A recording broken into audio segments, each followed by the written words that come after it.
जय महाराष्ट्र. मी राजू उंबरकर.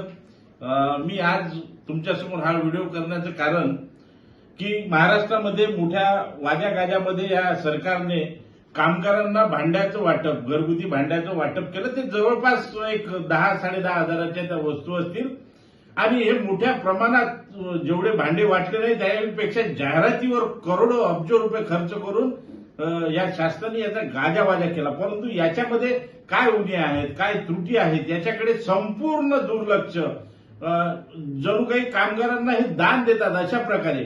त्यातलाच एक प्रकार यवतमाळ जिल्ह्यामधला असा की एकूण 10,000च्या वस्तू हे कामगारांना देणार आणि पुसदमध्ये एक शेलू म्हणून गाव आहे, त्या शेलू गावामध्ये हे भांडे वाटप करणार आणि त्यामध्ये वनी मतदारसंघ जवळपास शेलूचं आणि वनी मतदारसंघाचं जर शेवटचं अंतर जर आपण पाहिलं तर ते 250 ते 300 किलोमीटर पडतं.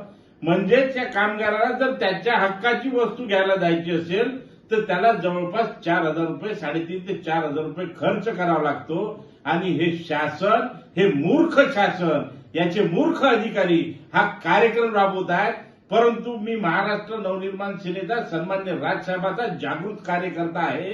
मी माझ्या इथल्या सामान्य कामगाराला हा 4,000 रुपयाचा भुर्दंड पडू देणार नाही आणि म्हणूनच माझी सर्व अधिकाऱ्याला एक चेतावणी समजा. हे आज सांगतोय, हे इथनं सांगतोय. जर का मी तुमच्या कार्यालयात आलो तर तुम्हाला घराघरात जाऊन भांडे वाटावे लागतील, हे तुम्ही लक्षात ठेवा. आणि म्हणून मी तुम्हाला सर्वांना विनंती करतो की माझ्या गरीब कामगाराच्या खिशावर एकही रुपयाचा खर्च न पडता प्रत्येक तालुक्यामध्ये, यवतमाळ जिल्ह्यामध्ये जेवढे तालुके आहेत तेवढ्या तालुक्यामध्ये जाऊन तुमचं काम आहे. त्या तालुक्यातल्या कामगारांना त्यांच्या उपयोगी ज्या वस्तू आपण वाटतायत त्या वस्तू वाटाव्यात.